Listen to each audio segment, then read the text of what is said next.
Jadi manusia zaman modern ini aneh, unik, dan solusi yang akan menjadi alternatif, bahkan satu-satunya penyembuh adalah Al-Quran. Maka betul kata Allah, wa nunazzilu minal Qur'an, kami turunkan Al-Quran ini ma huwa syifa, Quran sebagai obat. Orang sekarang bingung, Quran obat apa kata dia? Orang sakit jantung, orang sakit gula darah diabetes, orang sakit tulang, masa obatnya Quran? Dia lupa bahwa yang penyakit-penyakit dari fisik dan penyakit fisik itu biasanya dipicu oleh penyakit mental. Makanya dalam lagu kebangsaan Indonesia yang dibangun itu bukan badannya dulu, tapi bangunlah jiwanya. Setelah bangun jiwanya, bangunlah badannya. Sekarang banyak orang yang badannya bangun tapi jiwanya tak bangun. Itu maka mengantuk dengar pengajian. Di Al-Azhar itu tak ada. Ustaz nyindir, enggak, saya tak pandai nyindir. Kalau ada orang mengantuk dengar baca Quran, itu berarti benar ayat tadi, bahwa Al-Quran mendatangkan ketenangan. Karena yang bisa tidur hanya orang tenang. Nah, itu untuk menghibur yang mengantuk tadi. Yang udah mulai sakit hati tak jadi sakit hati.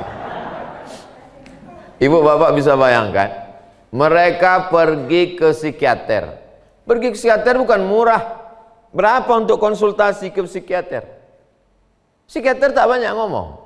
Yang orang konsultasi ini bercerita tak habis-habis. Dan memang orang kalau banyak pikirannya banyak ceritanya. Makanya saya ceramah ini tak terlalu lama nanti.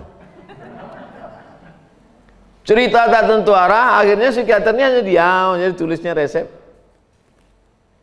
Saya tak bisa tidur dok karena kesulitan ini. Dia udah tahu, memang udah itu dijumpainya dari pagi, siang, pagi, malam itu juga. Padahal dalam hati dia, kau baru tak bisa tidur 2 hari. Aku udah 2 bulan tak tidur-tidur.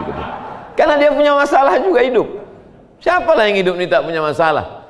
Oh enaklah Ustadz Somad ya. Pergi ke Medan, pergi ke Jakarta, pergi ke Bandung, pergi ke Surabaya, pergi ke Papua, pergi ke Kalimantan. Kau kenapa tak bisa pergi? Aku tak bisa jumpa orang Pak Ustadz, keningku berbisul. Jadi asal jumpa orang aku malu. Enaklah kau Pak Ustadz, kening kau tak berbisul. Kata Ustadz dalam hati, kau tak tahu aku pergi-pergi ini kenapa? Karena pantatku berbisul. Tak bisa aku duduk. Jadi sebenarnya kita ini semua punya masalah. Cuman kita menganggap bisul kita lah yang lebih parah. Padahal sebenarnya semua berbisul.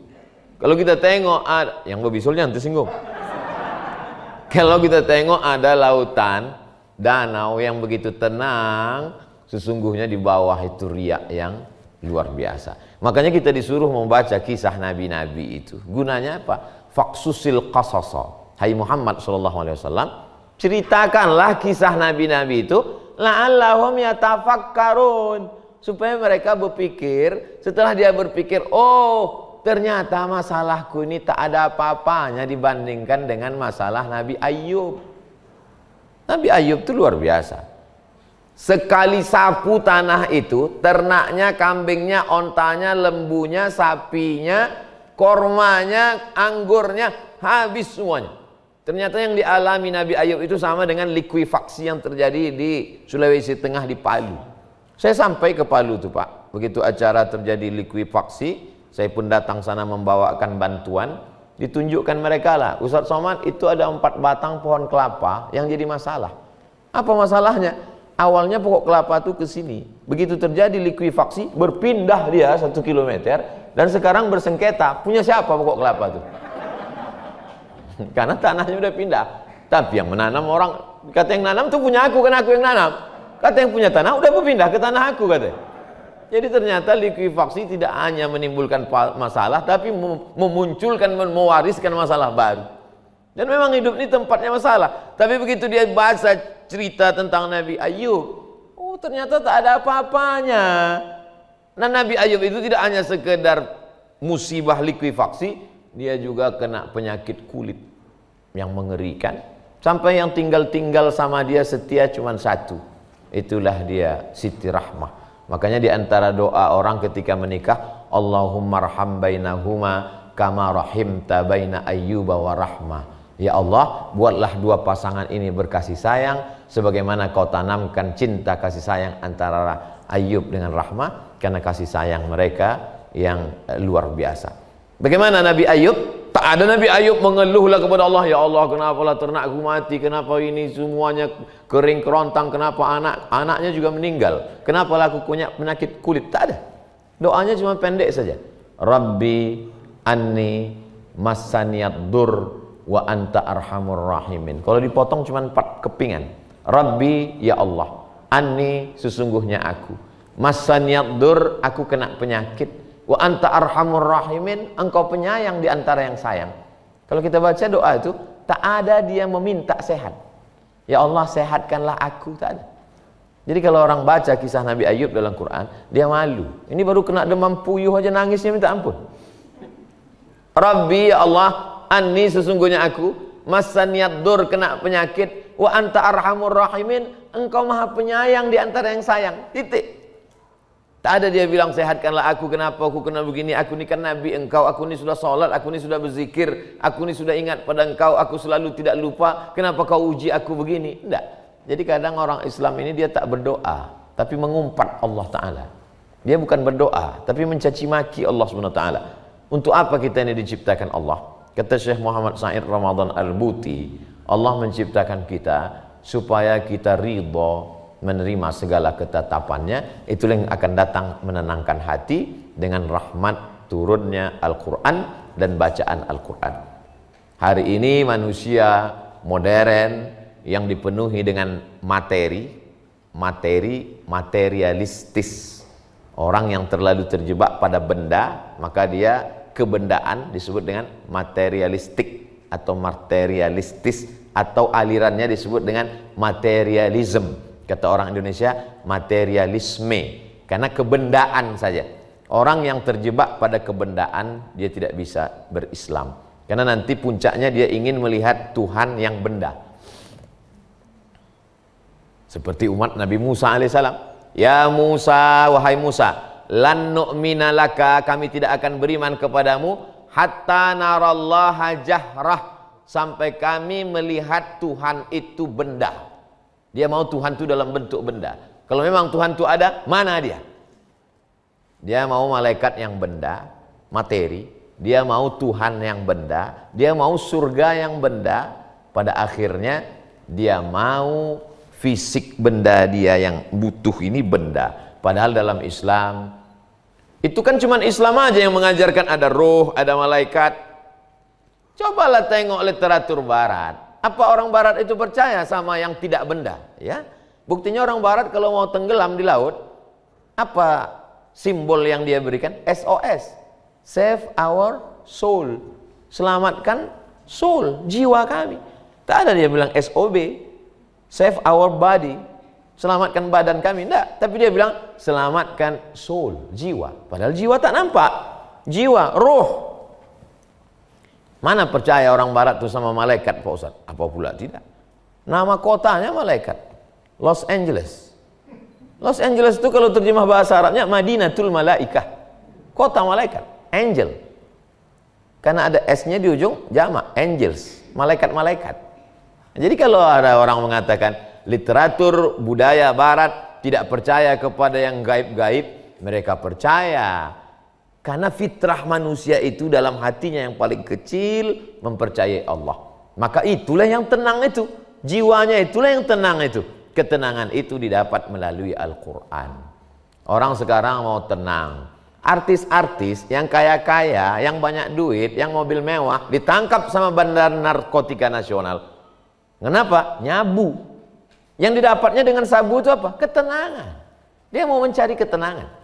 Orang pergi ke diskotik, dengar dugem, musik, minum khamar, mabuk. Apa yang mereka cari sebenarnya di situ? Ketenangan. Dugem, duduk sambil gemetar.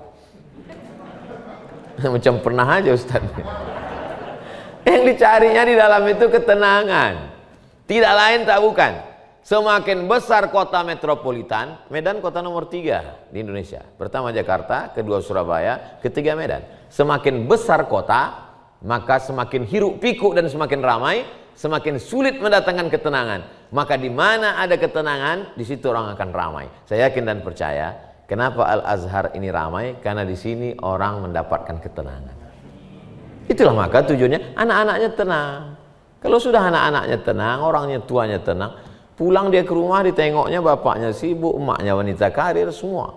Sekarang ini masyarakat sudah menjadi silent generation, silent sunyi, generasi yang sunyi, duduk di rumah yang sama, di ruang yang sama, di meja makan yang sama, makanannya enak-enak, satu pun tak makan, semua sibuk dengan handphone masing-masing.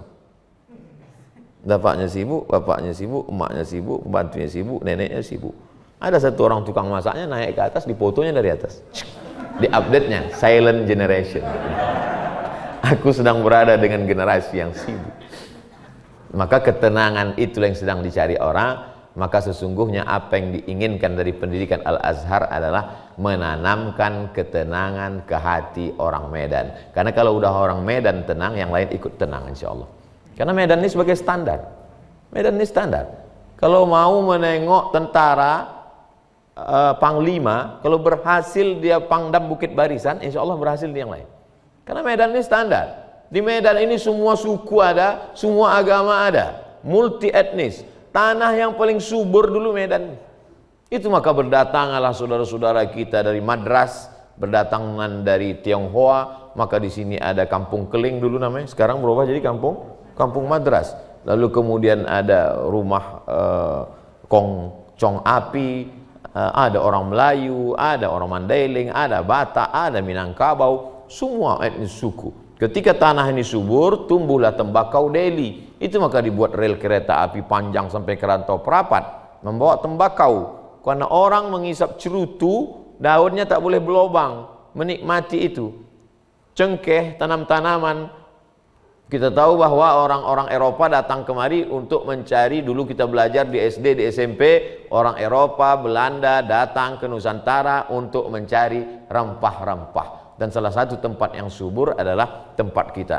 Kota-kota bangunan yang dibangun Belanda di Medan yang sampai hari ini tersusun rapi, khususnya di daerah kantor pos dan sekitarnya, itu membuktikan bagaimana dulu suburnya tanah ini, dari mulai kebun tebunya, kemudian kebun tembakaunya, dan lain-lain sebagainya. Maka kalau orang-orang ini tenang, maka insya Allah ketenangan itu bukan pada mata, bukan telinga, bukan tangan, bukan kaki, tapi kata Nabi, ala fil jasadi mudghah, dalam jasad itu ada segumpal. Idza salahat salahal jasadu kulluh, kalau dia tenang maka yang lain ikut menjadi tenang. Wa idza fasadat fasadal jasadu kulluh, kalau dia risau, kalau dia beria, kalau dia mengamuk, maka yang lain ikut menjadi mengamuk.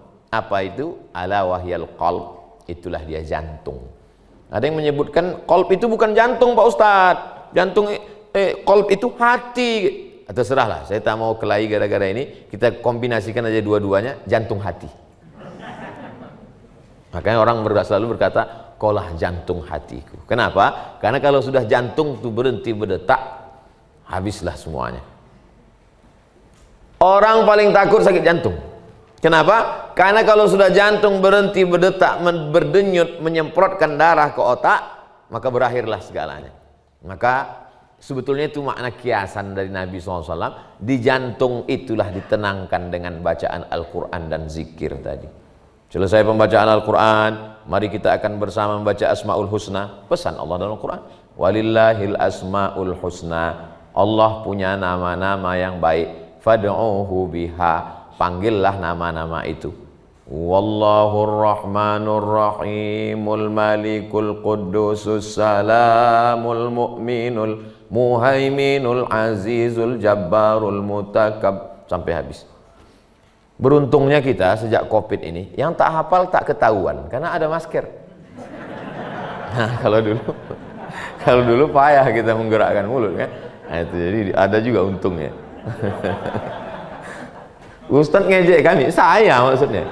Tentu mulut saya direkam di kamera tadi. Tapi kan ada masker, selamat saya. Bapak Ibu yang dimuliakan Allah SWT, itu poin pertama yang ingin saya sampaikan, bahwa tema kita mendidik generasi yang mencintai Al-Quran. Kita tidak bisa main doktrin. Kau mesti baca Quran. Apa manfaat baca Quran ini, Mak? Tak usah kau tanya, dari atuk kau dulu dah begitu.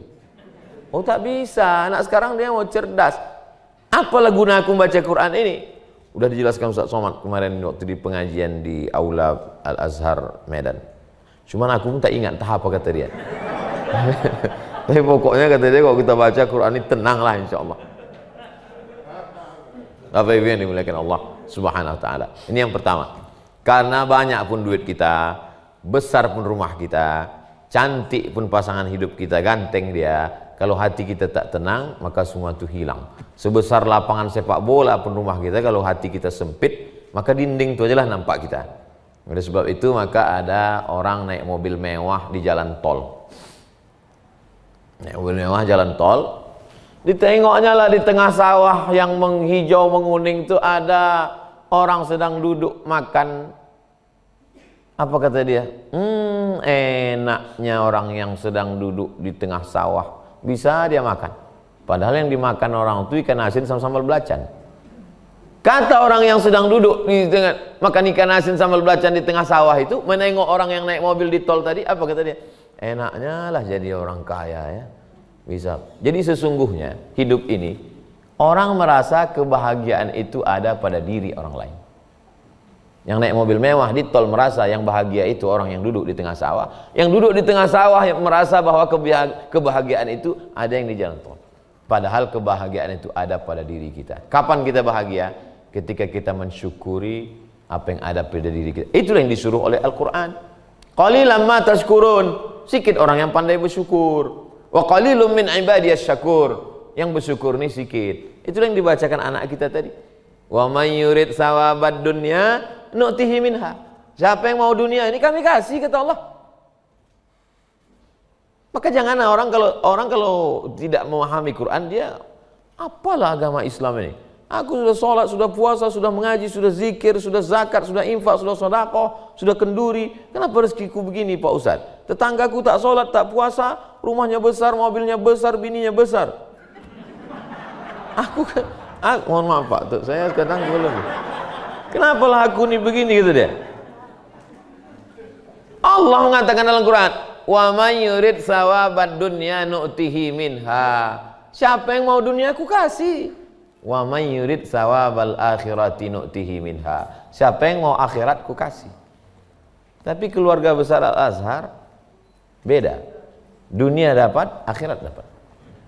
Dunia dapat dengan tamannya, dengan gedungnya, dengan sekolah berkelasnya. Akhiratnya dapat mengalir pahala sampai ke orang tua, sampai ke anak cucu, sampai hari kiamat. Al-Azhar ini mengalirkan pahala kebaikan insyaallah.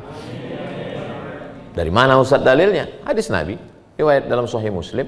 Idza matal insan, kalau manusia mati, di antara yang mengalir adalah shadaqatun jariyah. Inilah sedekah jariyah, peninggalan yang diwariskan, diteruskan kepada generasi berikutnya, mendidik umat. Ceramah Ustadz Abdul Somad ilmun yuntafa'u bih, terbatas orang. Tapi kalau ini formal. Kalau ceramah Ustadz Abdul Somad ini non formal, maka meninggalkan generasi yang cinta Quran. Poin pertama. Itu poin pertama yang ingin saya sampaikan, bahwa Al-Quran akan menjadi obat terapi generasi manusia akhir zaman yang dengan segala kesibukannya. Dulu kalau ada orang tinggal di kampung, yang dipikirkannya cuma 4 rumah aja. Rumah depan, rumah kanan, rumah kiri, rumah belakang. Orang sekarang enggak. Semua rumah dipikirkannya. Rumah artis-artis, rumah pejabat-pejabat yang ada di Jakarta pun dipikirkannya. Karena itu ditonton dari pagi sampai petang sampai siang malam. Nama acaranya infotainment. Sebetulnya itu aib. Macam makan obat. Aib pagi, aib siang, aib malam. Kalau tak ditonton tak selera makan. Semua dipikirkannya. Zaman dulu orang perlu mengatur emosinya hanya kepada kawan-kawan dekatnya saja. Berapalah kawan dekat? Pergi dia undangan, mulai emosinya tak stabil karena menengok mobil kawan itu baru, mulai detak jantungnya tak normal. Begitu sampai di tempat undangan, jumpa pula kawan satu lagi, mulai jantung tak normal, makin berdegup kencang. Kenapa? Gelang kawan itu besar. Zaman dulu bisa dihitung berapa yang membuat dia tak normal. Zaman sekarang kawan di Facebook update status, pagi udah 5 update. Yang satu, indahnya liburan di Bali, kata dia. Awak cuman ke Bahoro. Apa tak naik tangganya? Yang satu, alhamdulillah ruang tamu sudah selesai pakai wallpaper. Awak pakai kertas koran.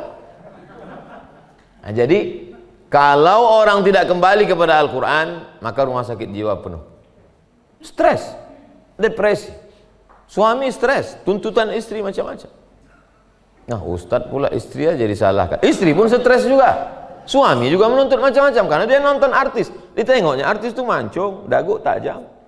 Langsung pipit 3, 1, 2, 3. Operasi plastik. Dituntutnya bininya macam itu juga. Apa tak stres?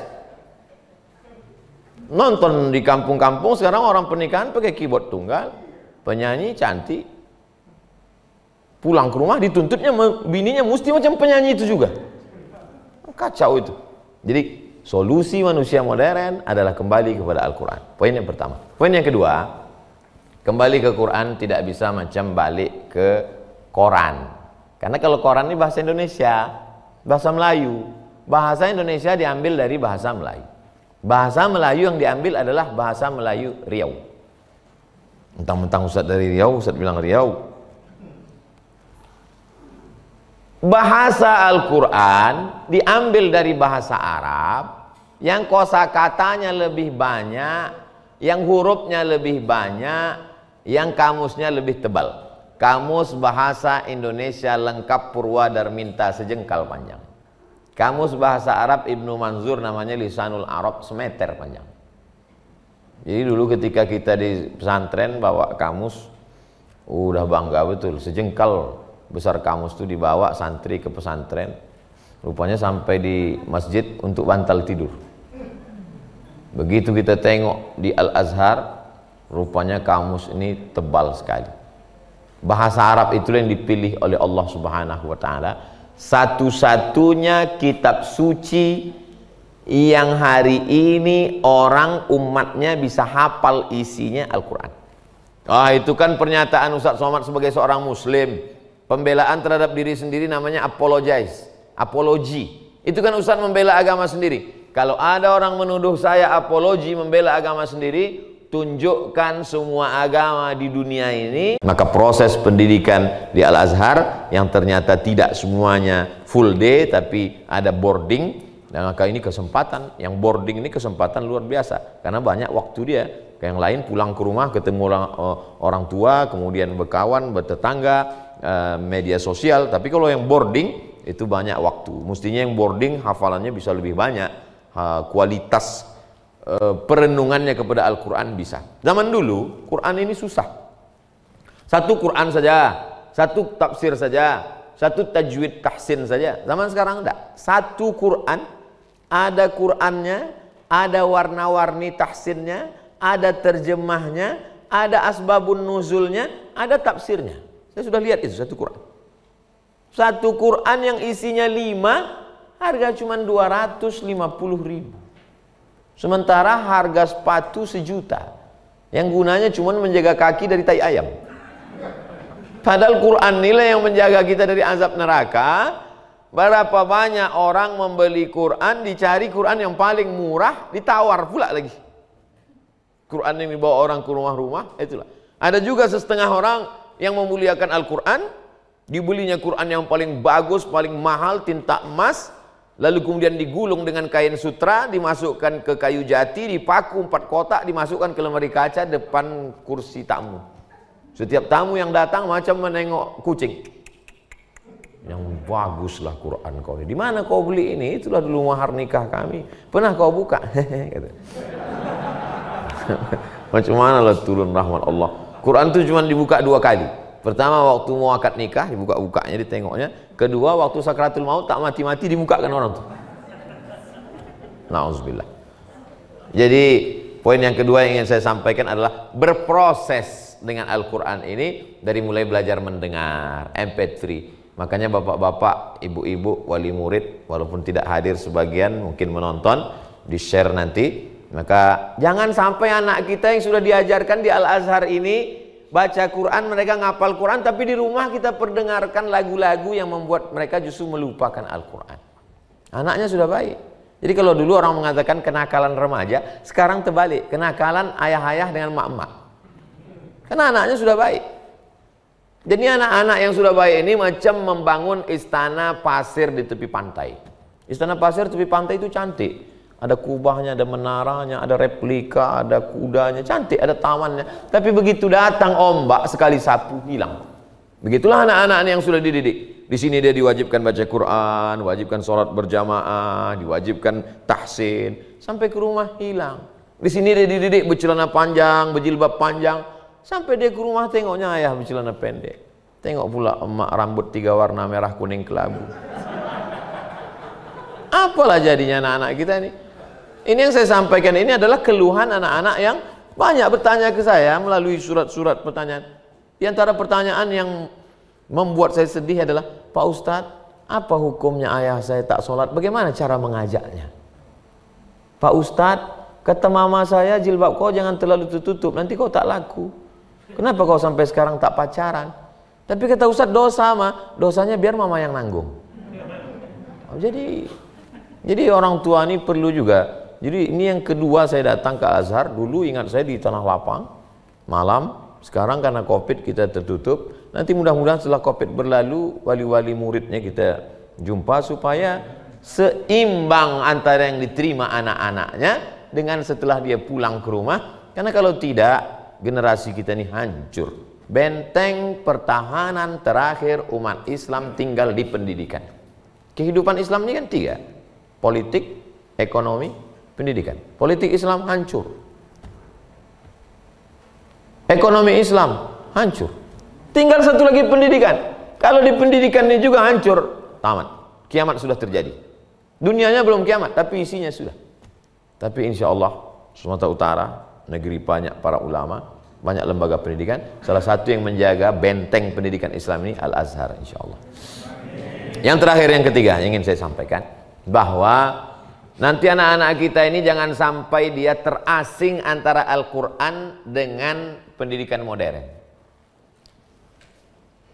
Bu, kata si anak bertanya, katanya di dalam Al-Quran itu ada cerita tentang penciptaan manusia dari cairan berubah menjadi darah, berubah menjadi air, dari air berubah menjadi darah, menjadi daging, menjadi tulang, ya Bu. Apa kata guru biologi? Jangan bawa-bawa agama ke sini, kita sedang belajar biologi. Ini tanpa disengaja, suka atau tak suka, kita sedang mendidik anak kita berpikir sekuler. Bahwa kalau bicara biologi, biologi aja, jangan bawa-bawa agama.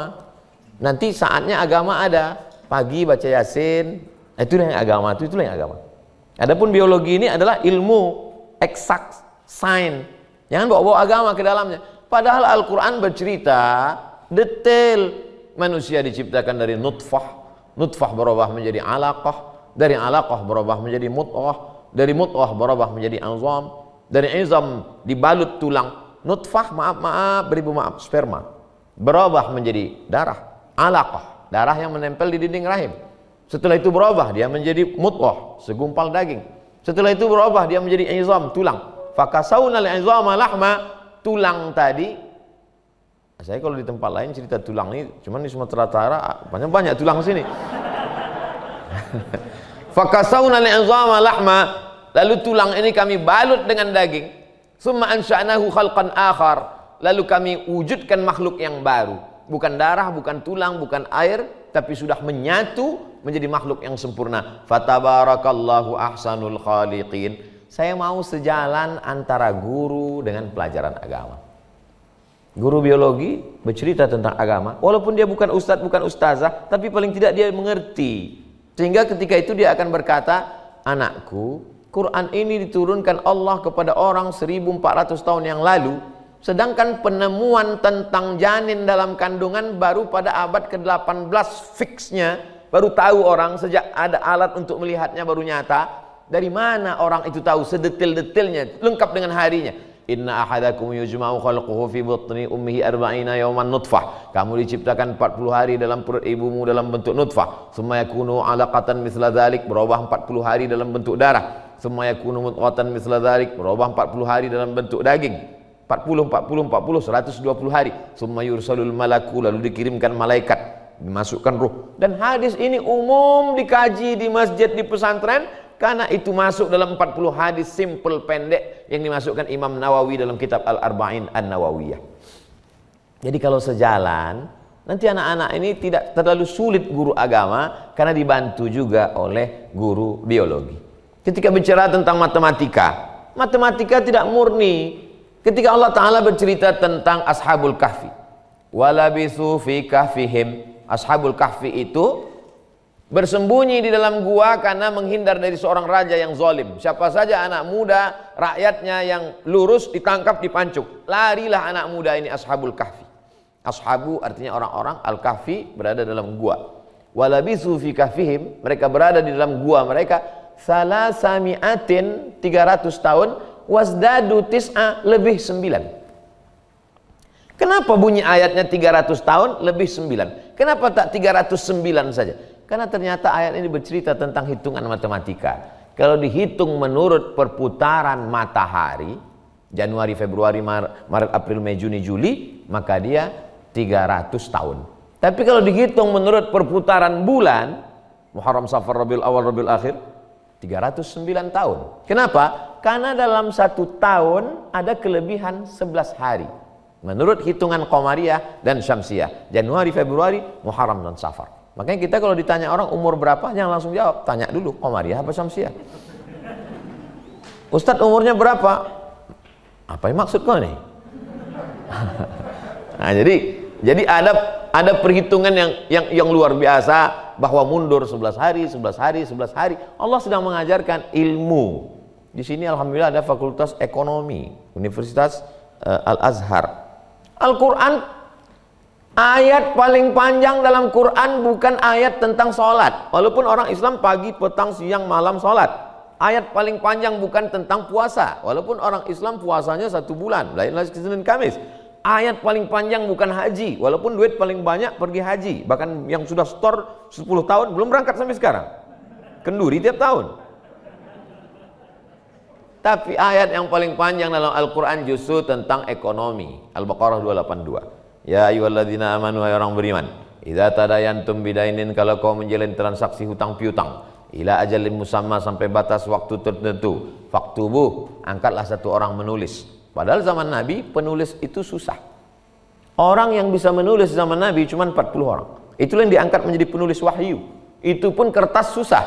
Quran hanya ditulis di 3 tempat. Pelepah korma, tulang onta yang lebar, dan batu yang lepes. Tapi kemudian apa yang terjadi? Ayat paling panjang justru tentang tertib administrasi keuangan pinjam meminjam. Tapi hari ini orang setelah 14 abad justru tak terlalu peduli tentang tulis menulis. Udah lama kita berkawan, selesai lah itu. Pas giliran tak bayar baru mengamuk. Padahal Islam datang untuk menyelesaikan konflik. Lasyamsu yanbaghi laha an tudrikal qamar, tidak mungkin matahari berjumpa dengan bulan. Walal lailu sabiqun nahar, tidak mungkin pula malam mendahului siang. Wa kullum fi falaki yasbahun, karena semua berjalan di garis edarnya masing-masing. Surat Yasin dibaca orang tiap malam Jumat. Tapi justru yang meneliti itu bukan orang Islam. Lasyamsu yanbaghi laha an tudrikal qamar, tak mungkin matahari berjumpa dengan bulan. Matahari di tengah, dia tak pergi kemana-mana, dia berputar di garis. Wasyamsu tajri li mustaqarril laha, matahari bergerak di tempatnya, dia tak seperti bumi, Neptunus, Merkurius, Saturnus, Pluto, Mars. Matahari, wasyamsu tajri li mustaqarril laha, walal lailu sabiqun nahar, malam tak mungkin berjumpa dengan siang, siang tak jumpa malam. Kalau jumpa siang dan malam artinya sudah kacau aturan ini. Ada dalam surat Yasin. Tapi hari ini orang membaca Yasin ketika ada orang mati saja. Baca Yasin untuk orang mati tak salah, tapi nunggu orang mati baru baca Yasin masalah. Apalagi kalau membaca Yasin hanya untuk orang mati. Padahal di dalamnya ada tentang ilmu astronomi, bukan astrologi. Kalau astrologi, Anda lahir bulan Maret, cocoknya usaha ini. Itu tidak betul. Tapi yang astronomi, inna fi khalqis samawati, dalam penciptaan langit, wal ardi, penciptaan bumi, waqtilafil laili wan nahar, perputaran siang dan malam, la ayat, semua itu adalah ayat-ayat. Di Al-Azhar anak-anak ini belajar ayat-ayat ini. Ayat tentang langit, astronomi. Ayat tentang bumi, geologi. Ayat tentang peredaran matahari siang dan malam, meteorologi, klimatologi, geofisika. Maka ini semua mesti didalami mereka. Di sini mereka di samping belajar kimia, fisika, matematika, bahasa Inggris, bahasa Indonesia, Pancasila, mereka juga belajar tentang bahasa Arab, akidah Ahlussunnah wal Jamaah, belajar tentang Quran, belajar tentang hadis. Maka inilah yang akan menyelamatkan negeri ini, menyelamatkan Indonesia, menyelamatkan generasi Indonesia yang baldatun thayyibatun wa rabbun ghafur, insyaallah. Lebih kurang 60 menit. Tadi saya mulai jam 2 kurang 15, sekarang jam 3 kurang 20. 60 menit lebih kurang. Sebagai pengantar dialog. Ini diberikan beberapa kertas pertanyaan. Apa keutamaan lembaga pendidikan yang melayani program tahfiz Quran dengan membuka kelas tahfiz? Itu yang udah aku jelaskan sejam tadi. Mungkin ditulis sebelum ceramah tadi. Saya jelaskan. Apa keutamaan lembaga pendidikan yang melayani program tahfiz Quran dengan membuka kelas tahfiz? Jadi tahfiz Quran ini kan marak-maraknya ini sekarang. Jadi sebetulnya tahfiz Quran ini sudah lama. Dulu Tanjung Balai Asahan itu dikenal sebagai tempat orang tahfiz Quran. Jadi anak-anak kecil itu dari laut naik sampan memang biasa. Dan dari situ banyak, Kabupaten Asahan banyak sekali penghafal Al-Quran. Lalu kemudian sekarang menjadi ikon, di mana lembaga pendidikan, sekolah, pesantren, kalau dia ada tahfiznya, orang berlomba-lomba. Kenapa? Karena sekarang banyak yang menyibukkan anak-anak, game online, PlayStation, handphone, gadget, warnet. Untuk menyibukkan dia, disibukkan dengan Quran sehingga dia tak terpikir dengan itu. Jadi mengcounter, bagus sekali. Anak kita kalau dia hafal Quran, dia mesti mengulang hafalannya satu hari 2 juz. Kalau tidak dia lupa. 1 bulan berarti dia ulang 2 kali khatam. 1 tahun berarti dia khatam 24 kali. Berarti pahala itu terus mengalir. Mudah-mudahan anak-anak kita menjadi para penghafal Quran, insyaallah. Apa beda cobaan, musibah, azab, kutukan, karma? Musibah sama azab sama kutukan ini adik-beradik. Kita kotakkan dulu, Musibah, azab, kutukan. Azab bahasa Arab, musibah bahasa Arab, kutukan bahasa kita. Terkutuklah kau. Kutuk. Satu geng ini. Sedangkan cobaan itu tidak selamanya kutukan. Ini yang sini, kelompok sini. Adapun karma, dalam Islam tak ada karma. Karma ini agama nenek moyang kita sebelum Islam datang. Dalam Islam hanya ada balasan perbuatan. Kalau misalnya kita demam, bagaimana kita bisa membedakan bahwa demam itu adalah azab karena kita berdosa, atau demam itu karena Allah menguji kita, menguji iman kita supaya sabar, atau itu ada unsur yang lain? Kita tak tahu. Karena tak ada dalam hadis disebutkan kalau demamnya panasnya sekian ini azab. Kalau demamnya demam puyuh ini berarti ujian, tak ada. Misalnya demamlah saya. Lalu kemudian orang bisa saja berasumsi, begitu tengok Ustaz Somad demam, apa kata satu orang? Kok aku tengok dari raut wajah Ustaz tuh nampaknya kena azab dia. Kata yang tak benci, kata yang benci kan? Kalau kata yang satu lagi, kok aku tengok Ustaz tuh udah ceramah, sudah baik, nampaknya diuji Allah imannya. Makanya kita disuruh husnuzon. Makanya kalau ada orang sakit, kita husnuzon. Karena suuzon itu dalam kondisi apapun tak ada menguntungkan. Suuzon kita. Andai orang itu memang betul jahat, kita cakapkan dia jahat, berarti kita sudah ghibah. Hilang amal kita. Andai dia tak jahat, berarti fitnah. 2 kali kita kena. Itu yang disebut orang Medan dosa kering. Kalau korupsi, dosa basah, ada duitnya. Kalau ini dosa kering namanya. Jadi kalau saya sakit, ada 3 kemungkinan. Pertama, la yusibul mu'min min nasabin wala wasabin wala saqamin wala syaukin yashtakuha. Gundah gulana, risau, sakit, demam panas, duri menusuk tapak kaki, illa kafarallahu anhu biha sayyi'atuh. Allah ingin membersihkan dari dosa-dosa. Itu yang pertama. Jadi kalau kita sakit, husnuzon sama Allah. Mungkin Allah ingin melepaskan dosaku yang lalu. Apa dosa saya Pak Ustadz? Saya tak ada dosa. Itulah dosa kau. Waktu mengaku tak berdosa, itulah dosanya. Jadi kalau ada orang ngaku tak berdosa, itulah dosa dia. Yang kedua adalah azab. Yang tadi itu penebus dosa, kafarah namanya. Kafarah, penebus dosa. Yang dua adalah azab. Wattaqu fitnatan la tusibanna alladzina zalamu minkum khassah. Takutlah kamu bahwa ada azab yang diturunkan Allah terhadap orang yang zalim. Maka bagi saya introspeksi, jangan-jangan aku ini kena azab ini. Tapi bukan kita mencakapkan orang lain. Azab itu diri kita sendiri. Banyak orang sekarang salah pasang. Pas orang lain sakit, ku tengok kau kena azab gue. Tapi pas diri dia, Allah alhamdulillah sudah dihapuskan ya dosa-dosa. Ini cara berpikir kita ini salah. Yang ketiga, ada orang itu sudah diletakkan Allah tempatnya tinggi. Sudah diletakkannya di surga yang paling tinggi, nama surganya Firdaus. Tapi amal dia kurang. Pas dicek malaikat, malaikat coba kau cek amal si anu, masih 7 koma ya Allah. Syarat ke Firdaus 9. Coba kau tengok sholatnya, tak pakai qobliyah. Puasanya Ramadan aja, itu pun jam 5 udah duduk menunggu buka. Wajib-wajib aja. Maka kata Allah Ta'ala, kasih dia sakit.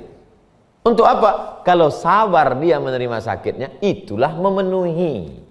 Memenuhi yang 7,5 tadi, naik menjadi grade-nya 9. Itulah mana ayat, innama yuwaffas sabiruna ajrahum bighairi hisab. Orang yang sabar, balasannya bighairi hisab.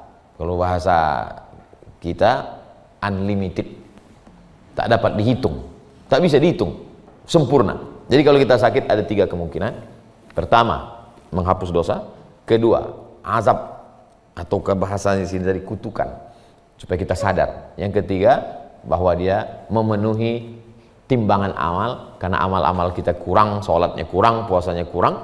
Maka dipenuhi dengan satu amal, yaitu amal hati bernama sabar. Amalnya ada 3. Pertama, amal badan. Tegak, ruku, sujud, jihad, gotong royong, amal badan. Berkeringat, berpeluh. Yang kedua, amal harta. Zakat, wakaf, infak, sedekah, wasiat, hibah. Yang ketiga, amal hati. Ridho, tawakal, sabar, qanaah. Jadi ada orang tak beramal badan, tak beramal duit. Duit pelit minta ampun. Badan pun tak beramal. Terbujur di rumah sakit, sedang sakit. Apa amalnya? Amal hati. Jadi Allah Maha Adil. Kalau kau bisa beramal harta, amal harta. Tak bisa amal harta, amal badan. Badan tak bisa, amal hati. Badan tak beramal, harta tak beramal, hati pun tak beramal. Mati aja lah. Ngapa lah guna lagi hidup kan? Bagaimana pendapat Ustadz menjarangkan sholat kondisi hari ini? Jadi kalau kondisi di kotanya itu apa istilahnya, zona merah, zona hitam, bagus di rumah karena khawatir COVID. Kawan saya itu Pak Ustadz sebelum COVID pun di rumah tak? Jadi COVID ini pun jadi kambing hitam. Tapi kalau sudah PPKM level 1, level 2, ke masjid rapat kan? Masjidil Haram sudah rapat. Nah, itu. Jadi ya, kalau tak mengkhawatirkan, rapatkan. Tetap cuci tangan, pakai masker, hand sanitizer, karena menjaga kemungkinan penyebaran COVID. Tapi intinya bahwa sholat jarang itu tetap sah. Saya pakai 2 fatwa, Saudi Arabia dengan Mesir. Di Al-Azhar Mesir, Kairo, memang dibuatkan live sholat tarawih dengan shop berjarak. Itu menunjukkan tempat kami belajar, guru-guru kami. Jadi saya tak berani melawan guru-guru saya ini. Maka tak berani saya berceramah, siapa yang shopnya tidak rapat, sholatnya tidak. Guru-guru kami pun sholatnya di Al-Azhar, fatwa membolehkan berjarak karena untuk menghindar suatu wabah penyakit. Tapi kalau sudah zona hijau, PPKM level 1, maka rapatkan shop. Bagaimana menyampaikan ke orang tua kita yang masih menggunakan jasa orang pintar untuk menyelesaikan masalah? Orang pintar profesor. Ini dukun. Jadi kita ini selalu menggunakan istilah-istilah. Alhamdulillah di Indonesia istilah-istilah jelek ini sudah dibalikkan.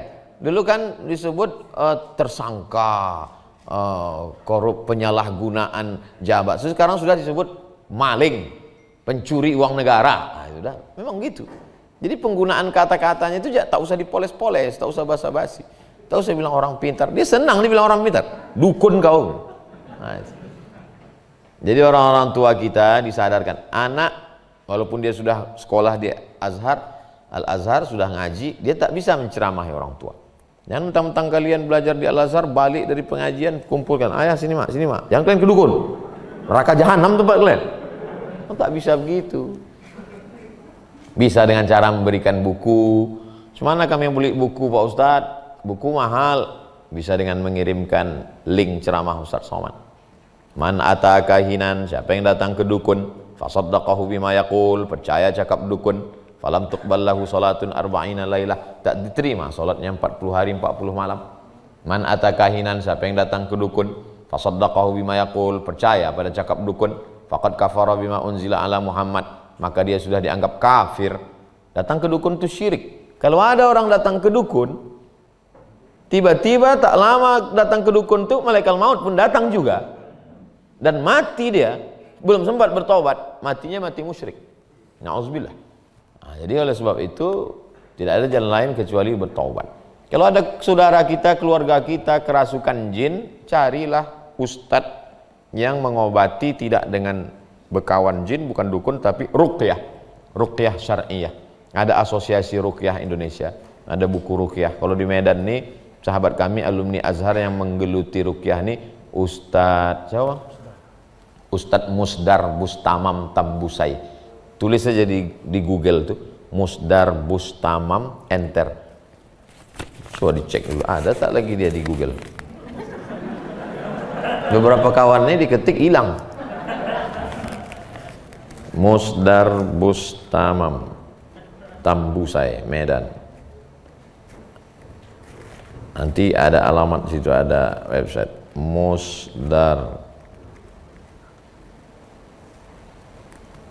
Bustamam LC, kakak kelas kami di Mesir. Itu Fikih Ruqyah, Musdar Bustamam LC, judul bukunya Fikih Ruqyah. Itu orangnya. Jenggotnya panjang, menengok jenggotnya juga lari jin tuh. Musdar Bustamam LC. Jangan ke dukun, karena dukun itu pun kerjasama juga sama jin tuh. Begitu udah agak-agak sehat, kata dia, coba kau setel lagi katanya.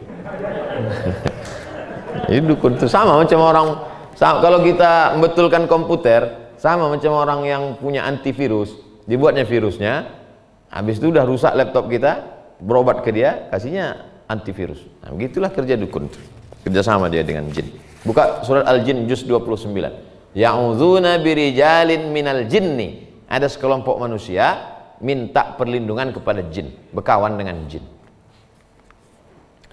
Jin nenek moyang dulu berkawan dengan kakeknya, meninggal kakeknya, jin itu hidup karena umurnya panjang. Datang dia ke bapaknya, bapaknya meninggal, datang dia ke dia. Seandainya jin datuk saya dulu datang ke saya, misal, hai Abdul Somad, aku ingin berkawan sama kau, kata. Saya jawab, kawanku udah banyak. Sekarang berkawan sama orang aja kita susah percaya, apalagi sama jin. Jadi kalau ada orang hari ini berkawan dengan jin, tapi dunia jin di Indonesia ini luar biasa. Iklan yang paling diingat orang sampai sekarang iklan jin, Wani Piro. Itu kan iklan jin. Film dulu, dari dulu sekarang film jin, Jin dan Jun. Nah, jadi luar biasa jin. Sampai orang barat film Aladin itu kan jin, jin yang terjebak dalam ceret, dioles-oles keluar dia. Itu kan dunia jin luar biasa. Ada buku, waktu di Mesir buku itu saya tengok di kaki 5. Penulisnya terkejut saya waktu di Mesir, saya tengok di kaki 5 tipis. Muhammad Isa Daud, wartawan, bukan ulama. Judulnya Al-Hiwar Ma'ajinnil Muslim, dialog dengan jin Islam. Pulang saya ke Indonesia, buku itu bestseller, buku terbaik, hardcover. Dialog dengan jin Muslim. Jadi memang pasar jin luar biasa di Indonesia.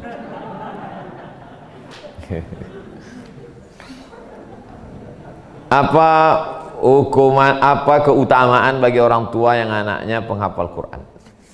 Mendapatkan amal mengalir tak putus sampai hari kiamat. Mudah-mudahan anak kita penghafal Quran. Anak saya masukkan sekolah yang hafal Quran. Keponakan saya wajibkan masuk ke pondok yang hafal Quran. Saya sendiri mengelola sekolah tahfiz Quran. Karena saya tak hafal Quran. Saya ingin mati saya paling tidak numpang-numpang transferan pahala. Paling tidak dia baca, anak-anak ini baca, keponakan ini baca, kita dapat juga sekian-sekian amalan pahalanya. Jadi bayangkanlah kalau ibu punya anak hafal Quran, satu hari dia ulang 2 juz, 1 bulan 2 kali khatam, 1 tahun 24 kali. Ramadan mereka pasti ngulang 2 kali. Bayangkan pula kalau dia laki-laki, dia imam, dia membaca, luar biasa. Di akhirat, tajun minan nur, dipasangkannya ke kepala orang tuanya itu mahkota dari cahaya. Lalu kemudian penghafal Quran ini bisa mengasih syafaat. Jadi ada syafaat Nabi Muhammad, ada syafaat malaikat, ada syafaat Quran, ada syafaat penghafal Quran. Dikasihnya syafaat. Nah, jadi kalau bercita-cita, cita-cita anak hafal Quran. Anak sudah lewat, cucu hafal Quran. Paling tidak pesankan, tuliskan wasiat. Kalau aku mati nanti, anak-anak kalian, cucu-cucuku, kalian masukkan menjadi para penghafal Quran. Kertas terakhir. Satu keluarga mendidik anak menjadi tahfiz Quran, tapi bukan anak kandung, anak yang diangkat. Apakah juga sama dengan mendidik anak kandung? Banyak orang salah paham. Salah pahamnya itu kata dia kalau anak orang lain tak sampai doanya, tak sampai pahalanya. Yang sampai itu cuma anak kandung. Ini hadis ini bermasalah. Bunyi hadisnya begini. Idza matal insan, kalau manusia mati, in qata'a amaluhu, putus amalnya. Amalnya yang di situ maksudnya amal. Kalau mati manusia, nama manusia itu Abdul Somad. Kalau Abdul Somad nih mati, putus amalnya. Yang dimaksudnya di situ amal siapa? Amal Abdul Somad putus. Tapi amal anak-anak Al-Azhar untuk Abdul Somad putus apa tak putus? Tak putus. Ini banyak orang salah paham. Tak mau dia menghadiahkan bacaan Quran. Pas tanya, kenapa tak kau hadiahkan? Kamu udah putus Pak Ustaz. Yang putus siapa? Tak tahu dia mana yang putus nih. Idza matal insan, kalau manusia itu mati, in qata'a amaluhu. Hu di situ dhamirnya balik kepada si manusia yang mati tadi. Illa min salasin, tapi ada 3 perbuatannya yang terus mengalir walaupun dia sudah mati. Ilmunya, ceramah dia, diamalkan orang, mengalir. Sodakohnya, almarhumah, membangun sekolah, mengalir. Anaknya, di anaknya, inilah orang salah paham. Mohon maaf, jangan tersinggung, jangan anggap cakap ini tak layak. Anak saya itu kan amal saya kan? Anak saya itu amal saya. Saya tak paham Pak Ustaz. Kalau bini saya itu cuma saya tengok, tak mungkin dia hamil. Itu makna anak itu amal dia. Amal dia yang udah putus, mati tapi tetap mengalir. Tapi hadis ini tidak menafikan amal orang lain mengalir ke kita. Jadi walaupun anak itu anak angkat, anak adopsi, anak pungut, tak anak apa lagi namanya, tidak ada anak haram dalam Islam. Yang nanti dibuka pintu nampak anak dalam kardus tak mau jaga. Ini anak, jaga dia. Kasih dia makan, kasih dia minum, sekolahkan, jadikan hafal Quran, mengalir pahalanya. Bedanya sama anak kandung, kalau anak kandung tak perlu dia sebut, ya Allah sampaikanlah pahala bacaanku, otomatis. Tapi kalau orang lain, perlu. Maka nanti untuk almarhumah, almarhum kita bacakan. Untuk almarhum, almarhumah fulan bin fulan. Itu bedanya. Kalau ada orang mengatakan, amal orang hidup tak sampai untuk orang mati, tak usah sholatkan jenazahnya. Kalau ada nanti orang mengatakan, amal orang hidup tak sampai kepada orang mati, tak usah sholatkan jenazahnya. Kenapa? Karena sholat jenazah itu amal orang hidup untuk orang. Kalau ada orang mati, yang sholat itu yang mati apa yang hidup? Yang hidup untuk yang mati. Jadi kalau kata dia tak sampai pahala, tak usah sholatkan. Kau bilang amal orang hidup tak sampai, kau nanti mati tak ku sholatkan. Karena aku hidup, kau mati. Ustaz janganlah pakai akal-akal Pak Ustaz, pakai dalil lah Pak Ustaz. Nabi lewat di kuburan. Diambilnya pelepah korma, dicucukkannya, Saya ceramah di Jawa, saya bilang dicucukkan, ditusukkan Pak Ustadz. Di Medan dicucukkan, saya bilang. Cucukkannya pelupa korma nih ke kuburan. Heran sahabat, kenapa kau cucukkan pelupa korma itu ke kubur itu ya Rasulullah? Kata Nabi, la'allallaha an yukhaffifa 'adzabahu ma lam yaibasa. Allah ringankan azabnya sebelum pelepah ini kering. Dikomentari oleh Imam Nawawi. Hadis itu ada dalam Sahih Muslim. Imam Muslim punya kitab namanya Sahih Muslim. Kitab ini dijelaskan oleh Imam Nawawi, namanya Al-Minhaj Syarah Sahih Muslim Ibnul Hajjaj.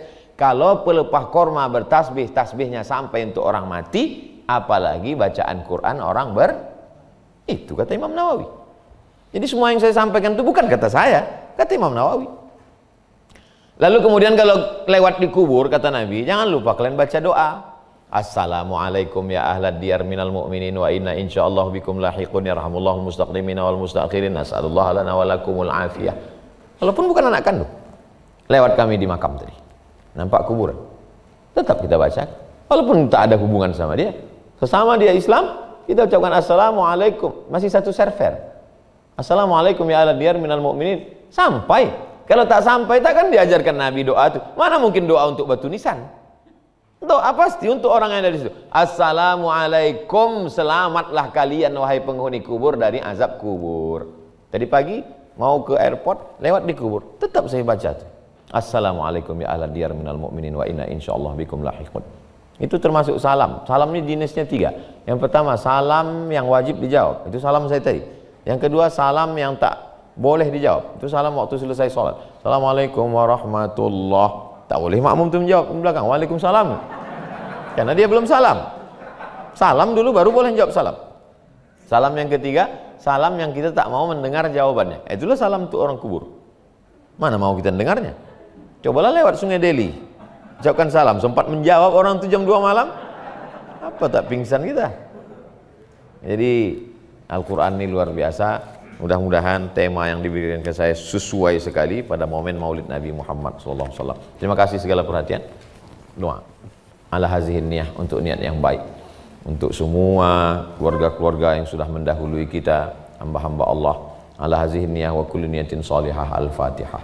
A'udzubillahi minasyaitonirrajim. Bismillahirrahmanirrahim. Alhamdulillahirabbil alamin arrahmanirrahim maliki yaumiddin. Iyyaka na'budu wa iyyaka nasta'in. Ihdinas siratal mustaqim. Shiratal ladzina an'amta 'alaihim ghairil maghdubi 'alaihim waladdallin. Amin. Allahumma arhamna bil Qur'an. Curahkan rahmatmu kepada kami, kepada lembaga pendidikan Al-Azhar dengan kemuliaan Al-Quran. Waj'alhu lana imama wa nuran wa hudan wa rahmah. Jadikan Al-Quran sebagai pembimbing, sebagai imam, sebagai hidayah, sebagai cahaya bagi kami ya Allah.